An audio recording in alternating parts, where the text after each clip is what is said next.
Hello, everybody. Welcome back to day 3 of the S.H.E Method Masterclass. It's the last day. It's the last day. Oh. But don't worry, we're going to be back here again and again and again. Today we're talking about the environmental factor. Yeah, we are. Of you experiencing the life that you want and having the ability to go after the dreams and goals and desires that you have. And the past 2 days we talked about skills on day 1. We talked about habits on day 2. And today we're talking about the environment. The environment that you are in plays a huge role in your ability to move towards the things that you want. My name is Tasha. This is Brandon. Hi, everybody. And we are super excited to bring this part of the series to you because it is the least discussed in terms of how to achieve goals. It is the least discussed when people are talking about moving through challenges to achieve the things that you want. So I want to say hello to Teresa and Loretta, and I think that says Henry, and Avita, I see you. I'm so excited to see you this weekend. Teresa, I'm excited to see you this weekend. I'm excited for all of you to be there this weekend, but I'm not going to see you because it's not my event that I'm teaching. No. But I just didn't want to be left out that I am also excited for all of you. So for those of you who don't know, the Bold to Becoming You workshop is coming up this weekend. We're saying hello to those who are attending because they have already registered. You still have time to register. And what are you laughing at? Because we're not saying hello if you're not attending. No. How's that? Stop it. And if you are attending the S.H.E Method Masterclass, any part of the last 3 days, you also have the opportunity to get a $50 discount on your registration fee through this evening, which is Wednesday, October 4th. So make sure you message us or just go to Bold to Becoming You workshop link in our bio and type in S.H.E Method at the coupon code, and you get in for $50 less, and you're gonna have a life-changing experience. It's a 2-part event, Saturday and Sunday.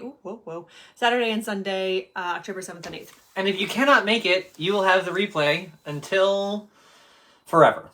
So Lifetime access to the replay. Yeah. And it is always valid.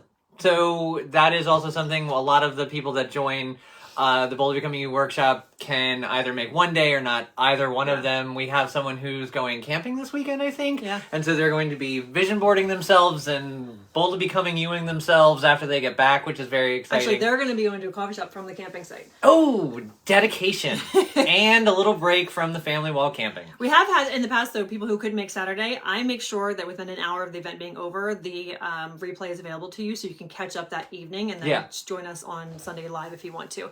So either way, that is available. That's coming up this weekend. And that's why one of the reasons we're doing this masterclass series so that you can understand what it is that you're going to be gaining from this event this weekend.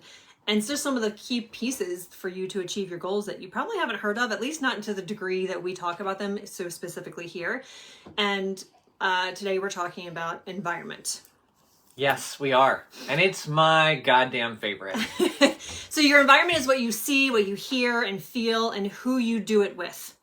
The environment is literally everything that is around you that is influencing you, whether you realize it or not. And there are so many things that we don't realize influence us in a way that is impactful for how we make decisions and how we move through our decision-making process throughout the day, specifically towards our goals, but also oftentimes away from our goals because we don't realize that they're actually influencing us.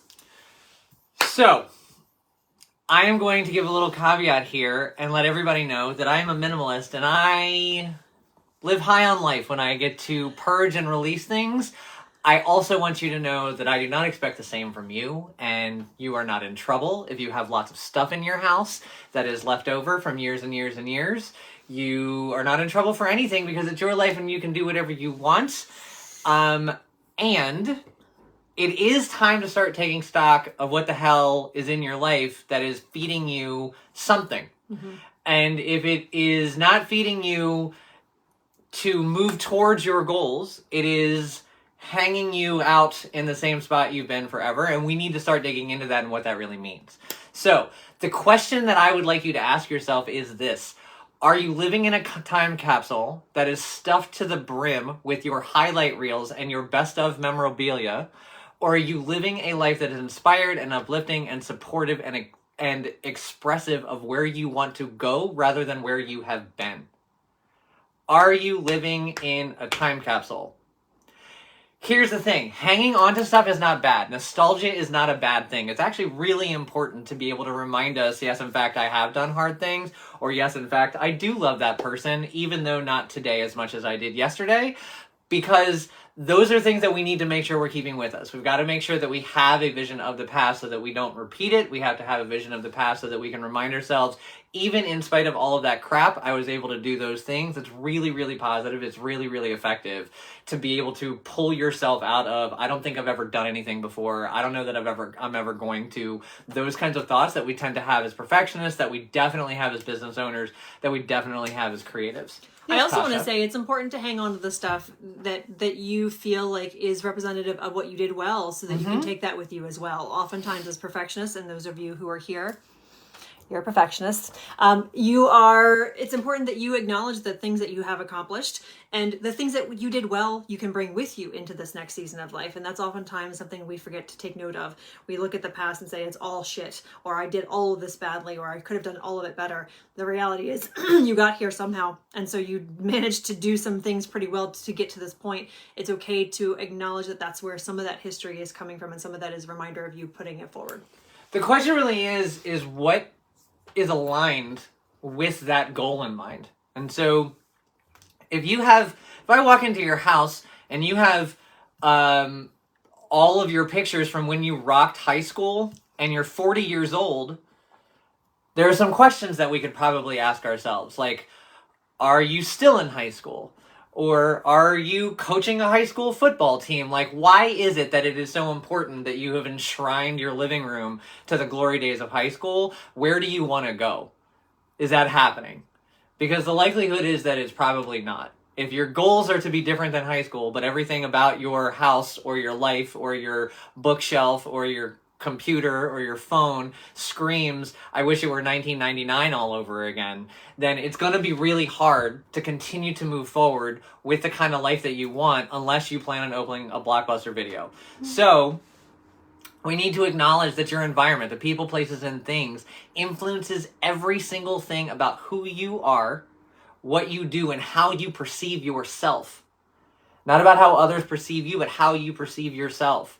So if I've still got all of the photos from when I rocked high school up on the wall, that's how I perceive myself, as that 18-year-old, as that 17-year-old, not as the grown-ass adult who's navigated from 17 until 40, whatever you happen to be at that time. And so recognizing that we need to dig into that kind of an idea is really important when we're creating an environment with the intent of supporting our skills and habits that we developed to be able to have the goals we want. The skills and the habits that we have been talking about for the last 2 days need to be supported by an environment that invites them to continue to happen over and over and over again. We can't have the shit that we want if we're only doing something one time and then walking away from it and being frustrated, like, why the hell didn't that thing happen? Well, you only did it once. Well, why did you only do it one time? Well, maybe there are a million factors with your environment that doesn't let it happen again.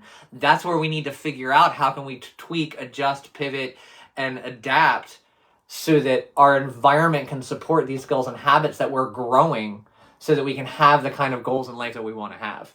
Some of the things that can happen too is that maybe it's not a shrine to your past, but you don't have anything around that's influencing anything. It's just blank walls and plain everything because you're scared to make a decision. Because what if you don't like it in 6 months? Or what if you don't know how to choose something that you like visually? That was me for a long time. I didn't know how to pick things that I would like on the wall because I had a story about myself about not being good at art or not being good at design or any of those things. And the reality is that your living space doesn't have to look like your parents' living space. It doesn't have to have the same rules about how it's supposed to look and how it's supposed to be, if it's clean or if it's organized. It needs to support your goals. And the way your brain works is it is constantly clocking what is in your space for safety or not safety. And if you have a space that doesn't have anything indicating safety or not safety, your brain is constantly looking for something else to fill its story with. And so what we want to do is be intentional about what you put in your space. Make sure that the things that you see are inspiring to you, or reminders of who you are becoming, or reminders of who you are now that are contradictory to who you were told you were.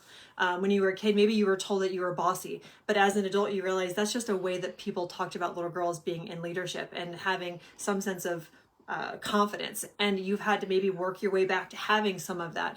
you need to have reminders of that, of who you are, especially if you're on your luteal phase, because that's a really rough phase to remember anything that's positive. But these are really important factors for you to understand and believe around looking around you. If you hate the color yellow and you're living in a room that has the color yellow on the walls, it is going to be really hard for you to be excited about what you're doing in that room. And I know it seems like it's super simple and it shouldn't matter. I should just be able to push through it, but that's not how your brain works. And so today's conversation is about being aware of how your environment impacts you. So we're talking about physical space, but also we need to talk about people. So we're going to get to that in a few minutes. But this is really, really crucial for you to understand that a lot of the reasons you are not where you want to be is because your environment has not been conducive for you to actually achieve what you want to achieve. You've been told that those are excuses. You've been told to stop making excuses because these things shouldn't stop you. If you wanted it bad enough, you would make them happen. But the reality is that is not how the human brain works. And so you deserve to give yourself as much support as possible to have the life that you want, to have the business that you want, to have to create whatever art you want to create. And you need to understand that your environmental factors do play a role in that. So there's an active participation in this. The less aligned your environment is with your goals, the harder it will be to shift and pivot from maladaptive coping mechanisms and patterns. That's really important. So for me, a person who used to be an alcoholic for 18 years, there was an environment that I was living in that was, one, only begging me to drink more, and two, wasn't actually giving me space to fill it with anything other than bars and drinking. And so it was important for me to adjust and adapt my environment to be able to continue on with my desired goal of sobriety. So if you do have an environment that is not aligned with your goals, it does not mean you're screwed if you live with your parents, if you're sharing a studio apartment with 3 other people and you only like one of them and that person is yourself. It doesn't mean that if your environment currently isn't aligned with where you want to go, that you don't have any options. It does mean, however, that if your unique life circumstances, where you live, how you live, who you live with it, what's in your space, what you have to do with your time, all of those things, we've been talking about unique life circumstances a lot over the last couple of days. If you have any questions about unique life circumstances, please put them in the comments. We're very happy to answer those while we're doing this or after. But if your unique life circumstances have you living in a condition that is not conducive to your evolution and growth, you need to find a way to adapt as much of your environment as you possibly can. So where can that happen? That happens in your relationships. The relationship with people you have, but also the relationships with money and things that you have. You're going to have to dig into what your relationship is with all of your stuff. You're going to have to dig into your relationship with how it is you interact with money so that you can identify where those tiny little pivots and shifts can happen. You're going to need to identify physical and tangible things that are existing in your space that aren't aligned, that you in some way, in the smallest way, can tweak. And especially all of us now, we have a digital life as well. Is that digital life aligned and represent where you want to go? Or does that digital life represent the person who is procrastinating, the person who's a perfectionist, the person who has been trying really hard just to hold it all together up until right now? I want to touch on that part because there are a lot of really fun accounts out there that are meme based, and there's, I think, one called Sarcasm Only. There are things out there that are funny, and it helps to see ourselves reflected back to ourselves in social media. Like, yeah, I do open the text and then not look at it again and forget that I didn't respond. Yeah, I do say yes to a bunch of things that I think I want to do in the moment, but then later on don't want to leave my house. These are things that are identifiable. But we want to be careful about having too much of those things constantly feeding your brain, because it starts to tell you that that is who you are and you cannot change or grow, or that you cannot evolve into a relationship with that experience that is not so shaming or guilt-ridden, or that maybe that was how you were because you didn't have the tools, you didn't have the support. Maybe you do have social anxiety, but that's something that you can actually work through and give yourself an opportunity to find deeper connections. So this is part of the influence that you're absorbing. Every time you scroll, your brain is clocking, there's another truth, there's another truth, there's another truth of me. And you want to make sure that the truth that you are saying yes to as you swipe and scroll is the truth that you want to actually exist, rather than the one that you have been told or that you've been telling yourself that you are. That's a choice that you can make. And there are so many of these choices that we don't realize we're not making on purpose. And this is going to change a lot of how you experience your goals and the journey to achieving them. I think that's such a great point. The jokes that we see, realize that we're agreeing with them. And when you agree with them, your whole body's involved in that process. And so if you watch a lot of comedians that are really sarcastic and quite frankly have a sense of humor that is rooted in negativity, and you're seeing that and you're laughing at it, you're saying yes over and over and over to feeding yourself, albeit packaged in a funny way, something negative. Something that is actually keeping you stuck, as opposed to seeing an idea and going, oh my God, how am I not spending more time thinking about this idea? This would make my life so much more full, so much more interesting. And so recognize that as you're looking at your environment, you're looking at your digital environment, you're looking at your physical environment, and you're looking at your relationship environment, you're saying yes a lot. Do you want to? Because up until now, maybe you haven't actually given yourself the choice to say no. And this is an important and powerful moment that you have to be able to say, I love this thing, period. And that's a blank statement. And I am now going to love something different in a new way, because loving that got me here, but I don't want to be here forever. And that's okay. And it doesn't mean anybody failed. It doesn't mean that I've wasted my time. It doesn't mean I've wasted my life. It just means I've made a choice to make some new choices. And part of it is feeding myself with yeses that actually get me to the place that I want to be, as opposed to yeses that keep me locked into where I want to go or where I used to be. So for me, like, I don't listen to the same music that I used to when I was an alcoholic. It's just keeping me trapped there. It's great music. I mean, I listened to it for 18 years. It was excellent, but it's not something that I need in my life anymore, because that has anchored me in a place. Everybody's got some version of that to lesser or greater degrees. There is a lot to be said about what we talked about yesterday with your habits, and how you, when you are developing skills like we talked about on Monday and habits in your life, but you're in an environment that doesn't allow you to pursue those in a supportive and encouraging way, it's going to be problematic for you to actually move forward. We would love to follow the advice that we see all over the place. Like, don't let other people's opinion impact you. Don't care what other people think. But that's just not how humans work. Super easy. You should try it. Humans are social creatures. We're supposed to care what each other thinks. That's why so many of us are caring what other people are feeling and how they're doing well. But this piece that you are expecting yourself to rise above the social influence that you have around you constantly is draining your energy to actually do the actions that are going to allow you to become the version of yourself to have what you want. And so if you are in an environment where you're trying to eat healthier, or you're trying to reduce your social media intake, or you're trying to not think about the things that are scary in the world as much as the news headlines try to flood your brain with, and you are surrounded by people who are constantly talking about those things, or constantly asking you or nudging you or joking at you or poking at you to do what they think you should be doing, so eating more junk food or drinking more if you don't want to be drinking alcohol, all of these things, it's going to make it really hard for you to feel safe enough to start moving towards your goals. You'll pull back, even if it's just a little bit externally, it's pulling back. And what you don't want is for that to become your norm. That is how you know that you're not in a safe environment. I'm not talking about physical safety, and I'm not even saying these people that are maybe doing these things are malicious, but the reality is it is impacting you and impeding your ability to move towards the version of yourself that you want to become, so that you can have the joy, the peace, the ease, the financial abundance, the deeper connections that you crave.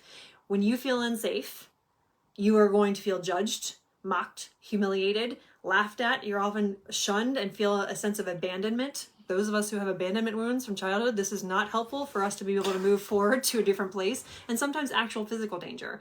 So it's really important that you understand and don't gaslight yourself that this shouldn't be a problem. You should just move through this. This shouldn't limit you. The reality is we're significantly influenced by other humans' interactions, and especially the people in our lives. Family of origin, huge factor in how you decide to move towards something that you want. And if you have family rules that are either spoken or unspoken about what you're supposed to do, what is good and bad and right and wrong, there are going to be some limitations that you experience internally that limit you from being able to achieve what you want, if you allow that space in your mental space, your physical space, your interaction to take up any more attention than is absolutely necessary.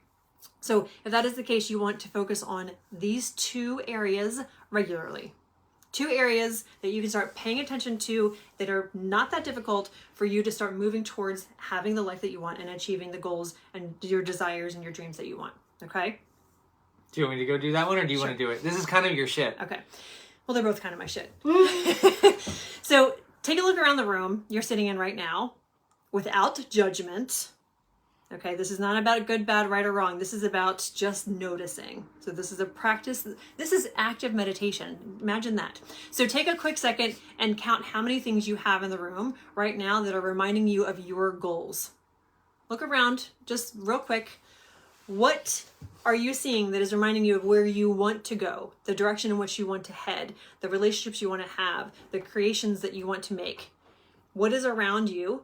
And put how many you see in the comments. This is a really important piece. I was going to say either put how many you see or put the thing you see that helps you come back to your goals in the comments. If you are here, you are in the state of perfectionism. Perfectionism patterns are somewhere in your life. Procrastination, people pleasing, hyperproductivity, or pickiness. Those are the 4 P's of perfectionism. If you're living in perfectionism, you're also living in survival mode to some degree. This is not a judgment on you. This is what it is to be someone like the rest of us who are recovering from this CPTSD experience. And being in survival mode means that you have a dysregulated nervous system. It means your fight or flight response is active. A dysregulated nervous system means that you're only thinking about things that are keeping you safe from your past trauma and not having the fun, new, exciting times that you want. It doesn't allow you to be excited about the new adventures because you're constantly being pulled back to fear. So I want to jump in really quickly and go backwards just for a second. So when we took a look around the room to see what was keeping our attention towards our goals, how many of those things, maybe what they were, what Tasha just said is really important. We all here are perfectionists, which means that as perfectionists, we have a natural inclination to judge something as good and bad or right and wrong. So I want to say that if you are looking around your room right now and you find only one singular thing in your environment that is keeping you connected to your goals, excellent work. Like fucking excellent work. That is absolutely amazing. There are so many people who do not have anything at all because they do not have the capacity, because their nervous system is so dysregulated that they are so deeply rooted in survival mode that the only thing they can do is keep themselves alive in this moment from one moment to the next. Not that long ago, we were right there. Like, the vision board people were also the people that did not have shit in our life that focused us towards anything other than living, because we were barely doing that. Surviving, yeah. And it was real deep-seated medical trauma, almost dying trauma. And so in those moments, we didn't have a future other than, are we going to make it to tomorrow? And so if you have one singular thing, even if it is like some weird fucking tchotchke on your desk from when you went on vacation 20 years ago and you just can't wait to get back, you did a wonderful job. That's exactly where you want to be. You have started. And so I just want to make sure that we're not judging, oh, I only have 17 things in the room that are pointing me towards my goals. That is a whole nother fucking masterclass about codependency and perfectionism that we'll talk about later. You're doing great. If you don't have anything, that doesn't mean you're not doing great. It means that you have the ability to support yourself even more. This is about giving yourself support in all the ways possible so that your life is easier. I know that nobody told you that your life should be easy. You've probably been told many times that you should struggle because that's how you know it's worth it. That's how no pain, no gain. If nothing that is worth having if it's not painful to achieve and all of that bullshit. The reality is your life has been hard enough. And you deserve to have more support and more reminders of where you're going. One of the challenges that I have helped a lot of our clients overcome in the Bold to Becoming You workshop in the past years is having some anxiety about putting a vision board together and having it be up where their family members or their friends can see it, because they know inherently that they're saying things that maybe they haven't said out loud to other people, and they're scared about being judged about those concepts and those ideas.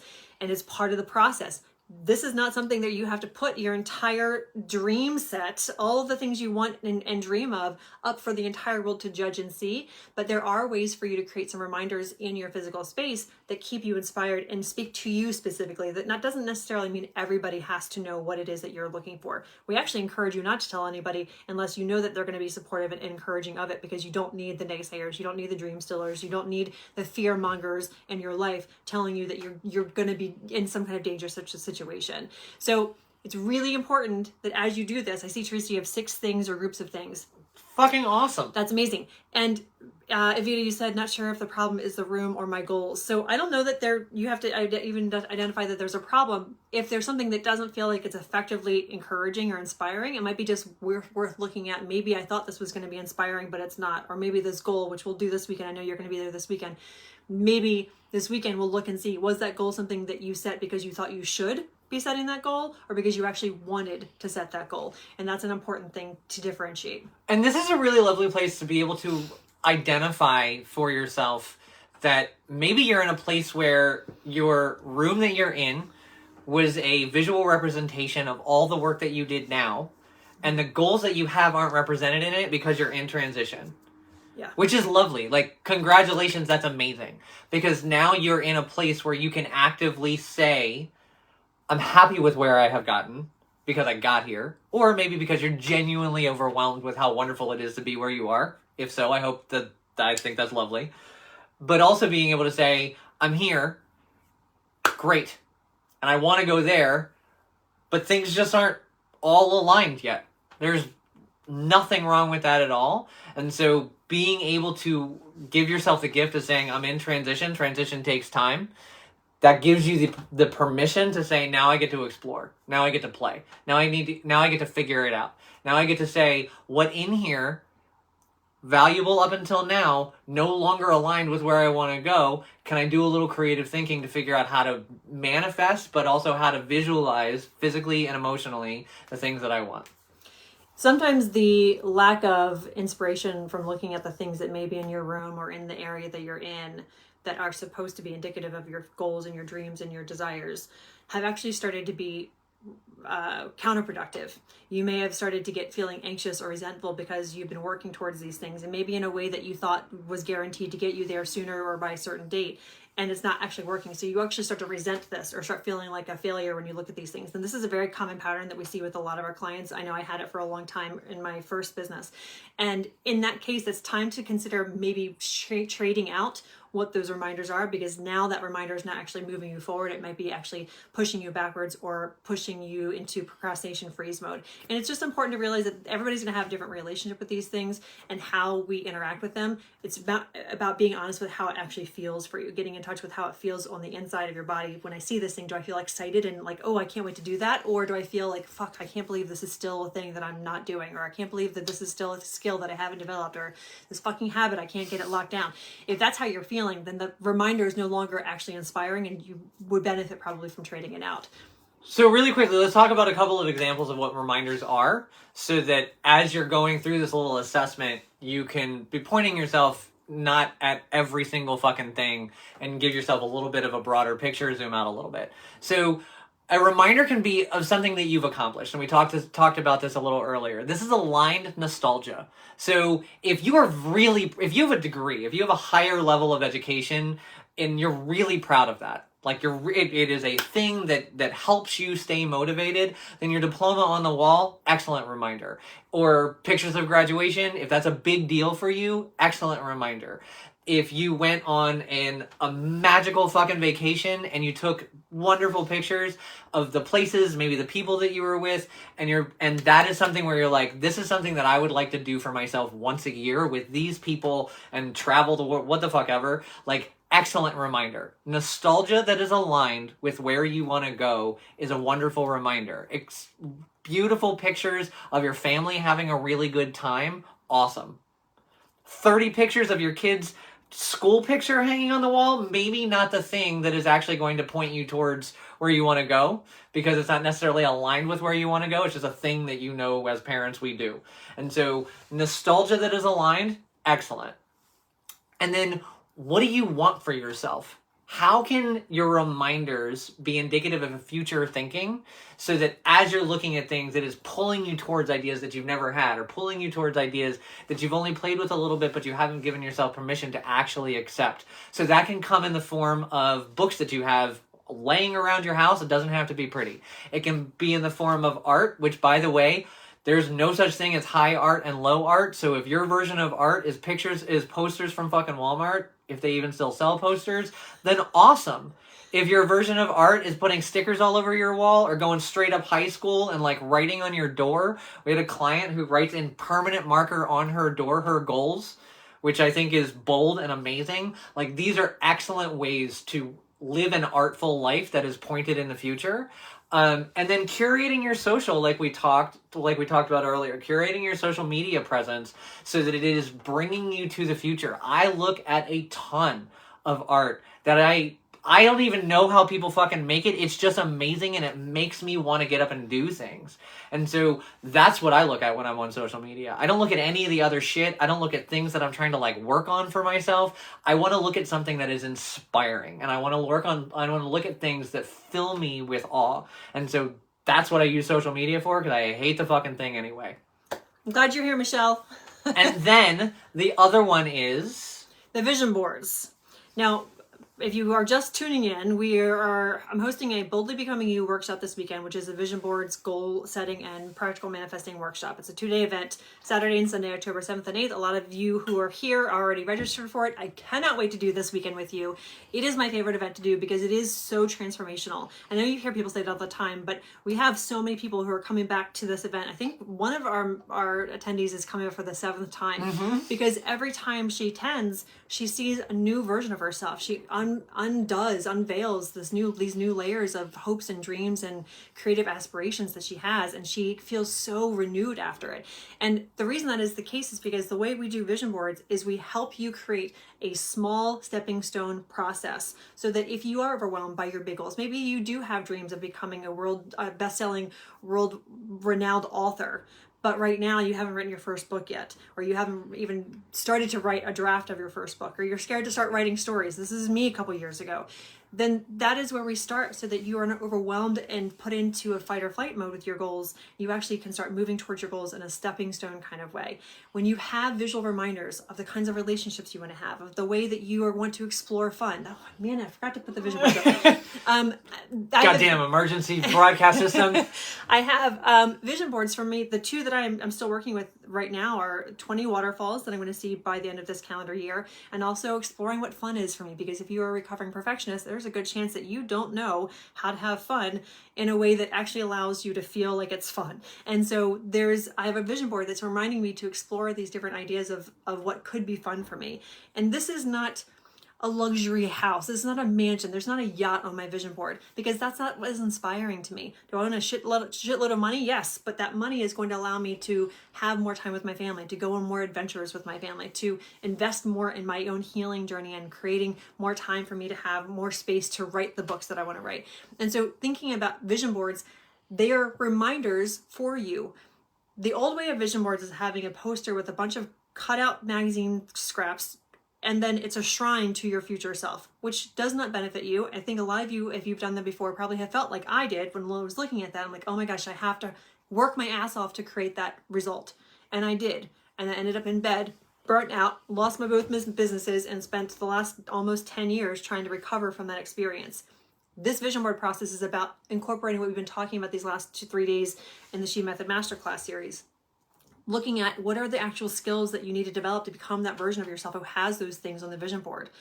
Looking at the habits that you can cultivate so that you can become that version of yourself without having to overextend yourself, and actually just incorporate these practices into your day-to-day experience. And then looking at the environment you can cultivate for yourself to make it easier for your unique life circumstances, for your actual current real life the way it is, so that you can be inspired by where you're going, even if that's 3 steps ahead of where you are now for this first phase of being inspired. These reminders keep you focused on the forward motion, focused on where you're going, versus worrying about all the things that could go wrong from your past, which is where so many of us have anxiety as recovering perfectionists. when you use vision boards as multiple reminders around your living space, as opposed to this one big shrine of the magnificent, audacious goals you have, you become a constant visualizer for yourself without having to actually do a whole lot of visualizing. It's constantly reminding you. You're walking through the hallway and you are thinking about how stressed you are about X, Y, and Z, and now all of a sudden you have this reminder of the regulated version of yourself, because we do a lot of regulation during the vision board workshop. So you're accessing the truth of who you are and what you want rather than the scarcity version of you. And you're like, oh, I'd rather be thinking about this. This is where I'm going. I don't have to let myself be sucked back into the fear, into the angst, into the anxiety.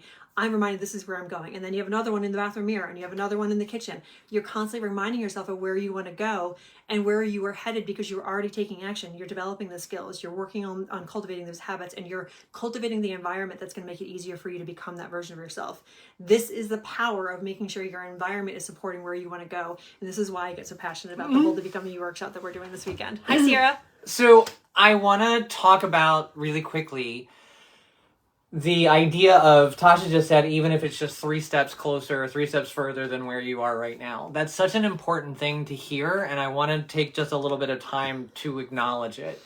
Just like earlier when we said, let's take a look around the room and see how much stuff in the room is pulling us towards where we're going to want to go rather than keeping us where we are.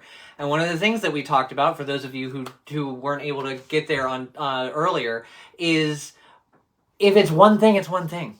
Like, it's lovely. If you've got one thing in your environment, that's one thing. That is further than a lot of people.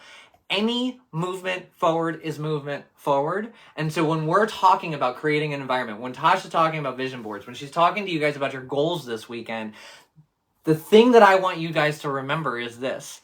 Any movement forward is movement forward. And wouldn't we all take it? Like, if someone were just to walk into your living room today and say, hey, you've got like 70 things that are challenging right now. I'm going to take one thing off your fucking plate. I would lose my mind if someone did that for me. I also would lose my mind if someone said to me, hey, I know that you're sober for 7 years. I know that's a really big deal. How much would you give me to be able to go back in time and allow you to stop drinking 5 minutes earlier? $1 billion fucking dollars is how much that is worth to me. I would literally do anything in my power to be able to have stopped drinking 5 minutes earlier, only 5 minutes earlier. Just because it gives me 5 more goddamn minutes of sobriety, not because anything happened, but because I want it, but because it's just one tiny little baby step closer, and it feels amazing to be closer. It feels amazing to know that you're getting yourself closer. And so I want to make sure that when we're talking about goals, and I want to make sure that when we're talking about your environment and your habits and your skills, we're not shooting for the moon and then calling it a failure if it doesn't work. Because if you have it within you to get up and take one step, then you took one goddamn step, and that is huge. And the way in which you can take more of those is by creating skills and creating habits and cultivating an environment that keeps you in a place where you are constantly interrupting those old thoughts you used to have. You're constantly interrupting the trauma response patterns that ultimately led you to maladaptive coping mechanisms to just be able to exist in the world. These reminders are going to pull you out of that and say, hey, remember, there's more shit out there that we're going to do. And isn't one step closer just a little bit fucking more enjoyable than where you are right now? Let's go do that thing. Let's go make the small choice. Let's not have chips and let's have celery instead. It's not going to change the fucking world, but it's going to make you feel better a little bit later after you've consumed it and you actually clock that you did something for yourself. And so all of this is about making sure we're putting ourselves in motion towards the thing, not trying to do what we were taught back in the 2000s of fucking cut out 1 million magazines, fucking kill the environment even more, put up a bunch of yachts and cars and mansions, and then stare at it and stress yourself out for the next 6 months that you're never going to get there because there's never fucking enough time. That's my thing. So one of the things we do at the Bold to Become You workshop that you can do whether you're attending or not is identify the core values that you have that are around you as well. One of the things we did, if you're not familiar with our account, you're new here, we actually moved to Portland a year ago Sunday, Portland, Last Oregon. Sunday. Mm-hmm. Yeah. And this is an important thing for us because this environment is more conducive to what our family needs. Our family is thriving in a community where they are supported in their gender expression and their creativity, and honestly in the weather that we experience here that we could have never guessed. But we couldn't have guessed this, and we couldn't have gotten here if we didn't take small steps towards this experience where we were traveling full time for almost a year. And before that, we decided that we didn't need to stay in Richmond, Virginia, which is where we started. And so these little steps got us to here, which has been a life-changing, incredible opportunity for our family to connect in a deeper way and live out our lives in a way that we could have never imagined to be this free. And so there are so many ways that you can support yourself that you're not aware of because you've been just told for so long that you just need to use willpower to push through, and that's just not possible with all the other things that so many of us as recovering perfectionists are navigating. It says, my perfectionism blocks me from seeing any progress as progress. Oh friend, I know. That is one of the things we actually talk about at the workshop as well, and I know you'll be there with us on Saturday to talk about that, but talking about what is a win versus what you think a win should be, and what kind of insane obstacles you think you have to overcome for it to be qualified as a win. So we'll be talking about that as well. And then also one of the things we do at the workshop is talk about positive thoughts, affirmations, and mantras that are currently where you are and how to use nervous system regulation to anchor those truths into your nervous system, which is where your thoughts often are coming from. The anxiety thoughts that you have that keep you up at night or wake you up early in the morning or keep you from posting, keep you from reaching out to this potential client, keep you from creating your art and putting it somewhere. Those are all fear-based. Those are all your nervous system saying, no, it's dangerous. Don't do that. It's dangerous. The reality is it's not dangerous as long as you have the support in your own self and in your environment that we've been talking about. So we're going to be digging into how to create affirmations and mantras that are unique to you specifically so that you can use these for your own progress and moving you forward. I was just looking to see how far off track we got because it's already 3-4. We already talked a lot about this already, okay, so we're good. So we talked about... I don't want to kill your voice before you have to talk to everybody for 2 days. I know. Reminders we talked about relationships a lot at the beginning, so let's just touch on that real quick. People who you are in relationships with are influence you constantly. We talked about that. An aligned and misaligned person just popped in your head. So who is it that is... I saw someone says my mom. Welcome to the club. There are plenty of people in your life who love you, but don't know how to show it in a way that is healthy and allows you to feel inspired and excited about your own dreams. Their fear is often interrupting your ability to move towards what you want. We're not here to tell you what to do with that relationship. We're just here to tell you that that relationship is influencing you in a way that is not conducive for you to have the life that you want. And so being aware of that and taking note of that is important. The toxic people are pretty easy to identify. The non-toxic people, the people who are just 100% on board with you doing things that are true to you, are also pretty easy to identify. The ambiguous relationships are the hard ones to identify. And those are often times where you walk away from a conversation, a text exchange, seeing them in person going, I don't know how they feel about what I just did. I don't know what just happened. And I feel weird inside. Right. Yeah. And those are actually relationships that can influence how you stop moving forward. That activates that fear response as well. So it's important you start taking inventory of this, not to judge people. This is not about good or bad, right or wrong. This is about, is this person helping me effectively getting me closer to the version of myself that I want to be? And that is really, really important. Really important for you to understand and identify, okay? And if your social options are slim, start thinking out of the box. Create a social media experience that reflects the social circle you want. If you want to be someone who is wealthy and can be generous with their money by donating their time and energy and money to organizations that matter to you, make sure you're following accounts that people do those things so you can see what that is. You're going to see that they talk about life differently. They're going to see that they talk about each other differently, and they collaborate in ways that you haven't seen before. So think about what it is that you want to do and find those experiences online until you can create them in your real life. Did you want to? Yeah. I do, and I promise that I'm not going to talk about this a lot, but I love collaboration as much as I love a good experience to create. Find something, whether it's online or whether it is in person. If you live in a rural area and you have what for that area is out of the box thinking, you're probably going to need to find your community online until you make choices or unless you find the 3 people in your community that are going to hang out with you and live in your house. But being able to find groups where the focus is growth, evolution, and collaboration. And the collaboration is really important here. Because if you are working or you are existing or you are speaking with a group of people that are aligned with you, then they are going to be bringing things to the conversation that you may not have thought of before, and you're like, fuck, this actually applies exactly to what I want to do. I would have never known about this if it weren't for you. That is collaboration. It doesn't have to be scary. You don't have to give up your power. You don't have to give up control or be in charge of shit. It's just genuinely showing up to an experience and working with other people and their strengths and combining your strengths with theirs for a common goal. If you are working or you are collaborating in a community because of the fact that you are focused on your goals and your alignment of your future, then you are collaborating with people who are also working on their future. That is an incredibly powerful and energizing environment to be in, even if it's not in person. In person, obviously, for most of us, is ideal. Most of you. I'm happy doing everything far away from others. That is not true. You love collaborating in person. Right, 3 at a time. And so, but recognize that you're going to have to do some out of the box thinking if you live in places that aren't aligned with your version of thought.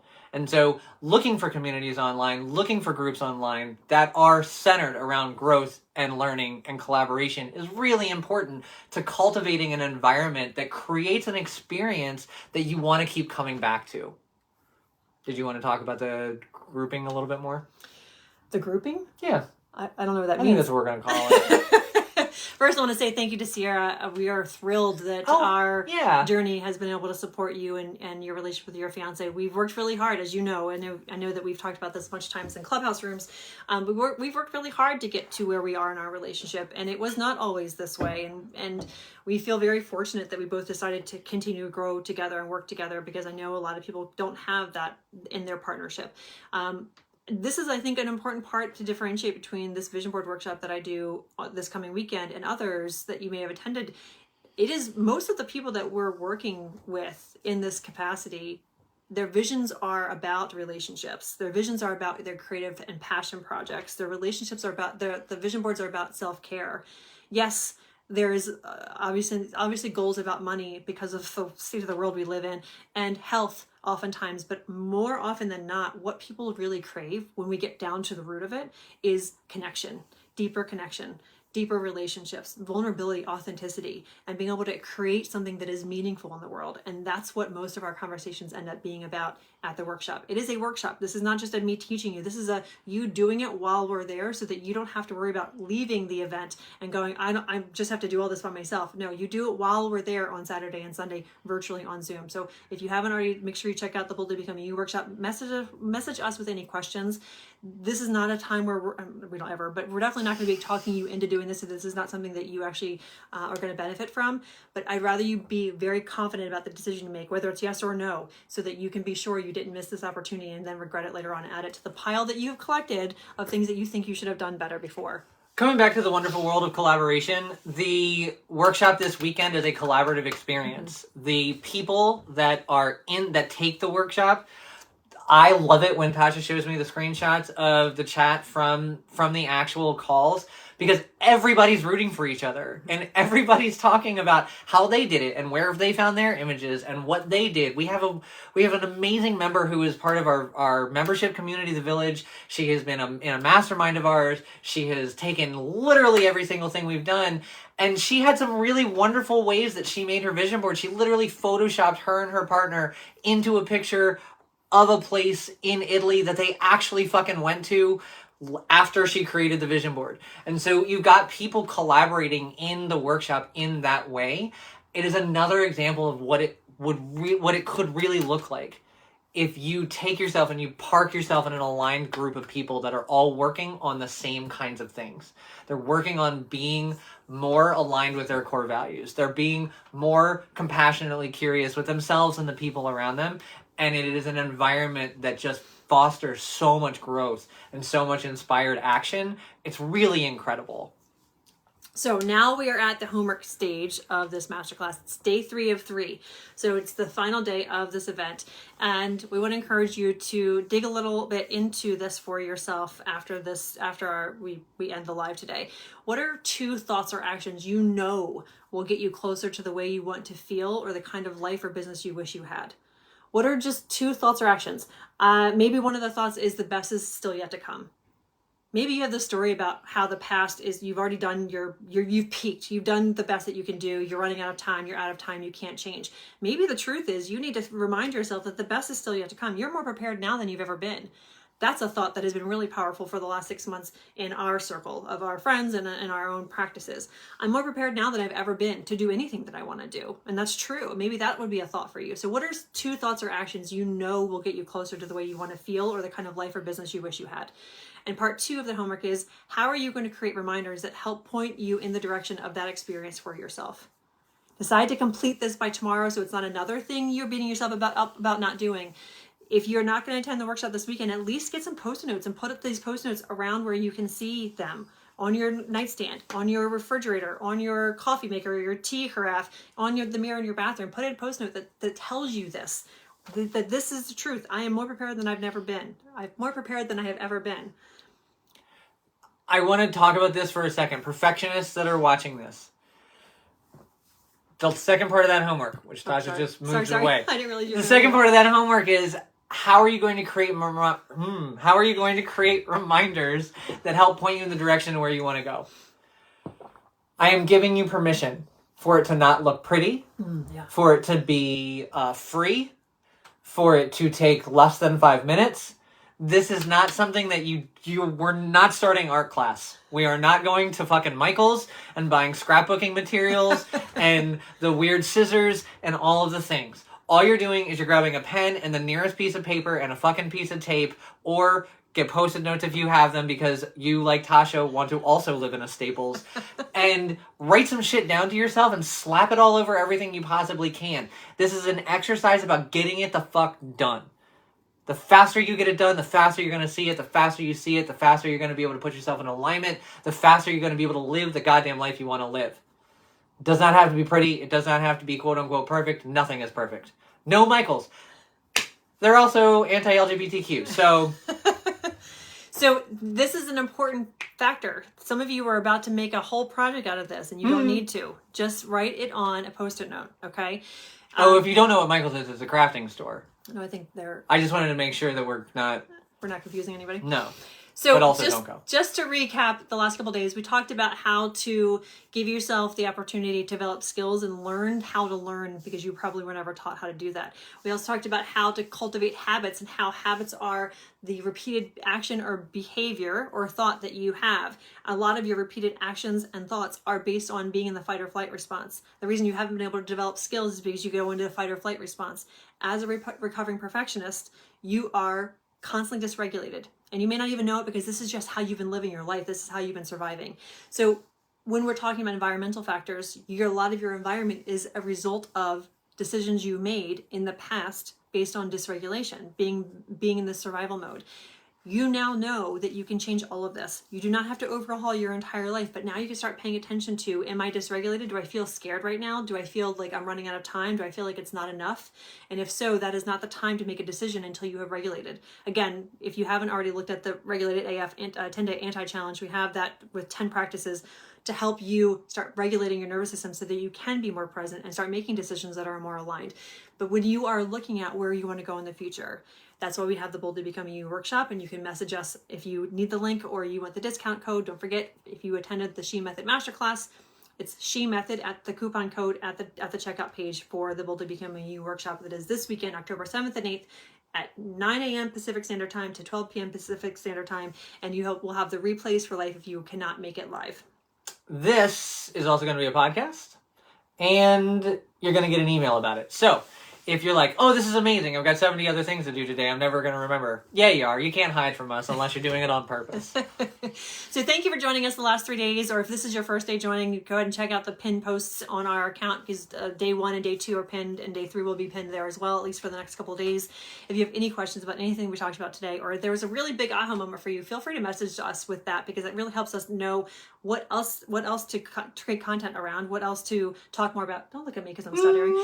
And where we can start digging in a little bit deeper to help you become the more true version of yourself. That's what the Rules and Rebellion is all about. We talk about constantly how to pull back the rules, obligations, and expectations that we all took on unknowingly in this perfectionism recovery journey, this CPTSD, ADHD, caregiver, chronic illness, disability, menstrual cycle, all these different unique life circumstances that made it difficult for us to feel like we could survive and actually thrive in this world. We talk about how to move out of those boxes and give yourself the opportunity to live your most true, most authentic, most free, exciting, love-filled, connected life. And that's what we want to do here, as well as all the other content. So if there's something you want us to dig into more that we've touched on in the last couple of days, or something else that you just want our opinion on, that maybe we have a new perspective to offer you, we would be happy to hear all those things.